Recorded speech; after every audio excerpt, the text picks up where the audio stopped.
I'll ask one more, and then we'll do the finale story that I know for a fact that you've got a good story on.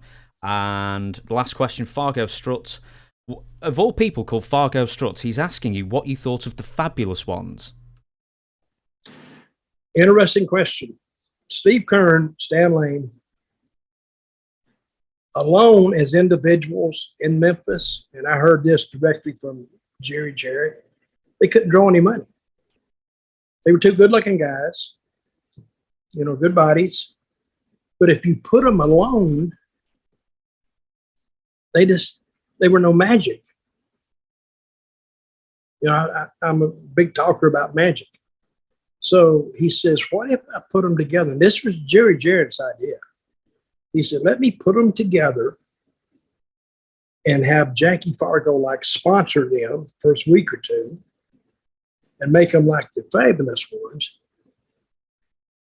They drew money like they were printing it. I mean, they were having just off their gimmicks.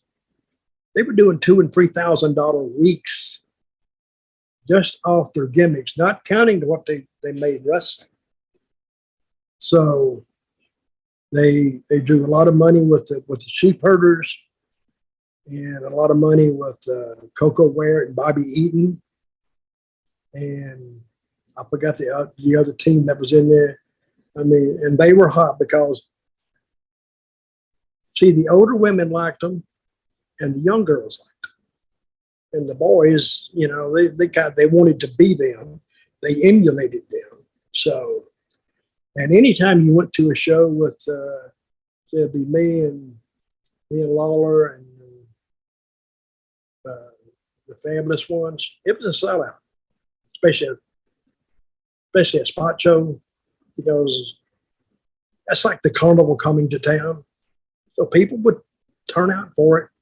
And they were some great, great houses. See, some of those buildings, those gymnasiums, seat 3,000 people. And we put 3,000 people in there, falling off a log. Did you notice when you're in Memphis and the Fabulous Ones catch on, can you see a shift in the ratio between men and women? More women than men catching up? Well, see, why ECW I don't think got any bigger than they did? Because no women went. It was all guys. And the women didn't want to go. And you know why they didn't want to go? It's too violent. Too bloody.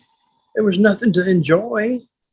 They all looked like they're damn drug addicts out there in the ring, but there was nothing for kids and there was nothing for the women.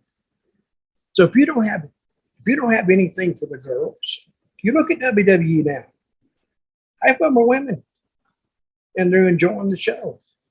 So when you would go to a show with the with the Fabs on it, a lot of women, and they would all go over there, have their picture made, take a picture, and they would sign the autograph.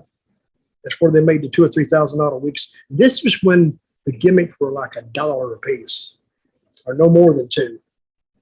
I was selling a lot of pictures in a week's time.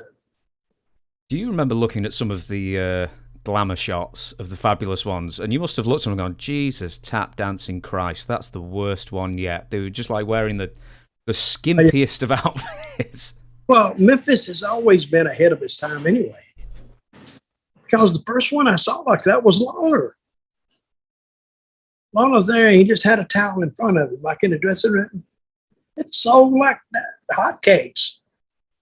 And then Dundee laying there, and he was laying down and just a towel over him. I'm like, what the hell?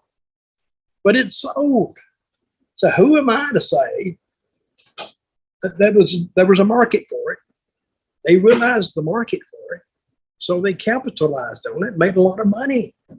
And then the Fabs come out there, and that's Rock and Roll Express, but they never did any towels in front of them. I think they were too modest for that.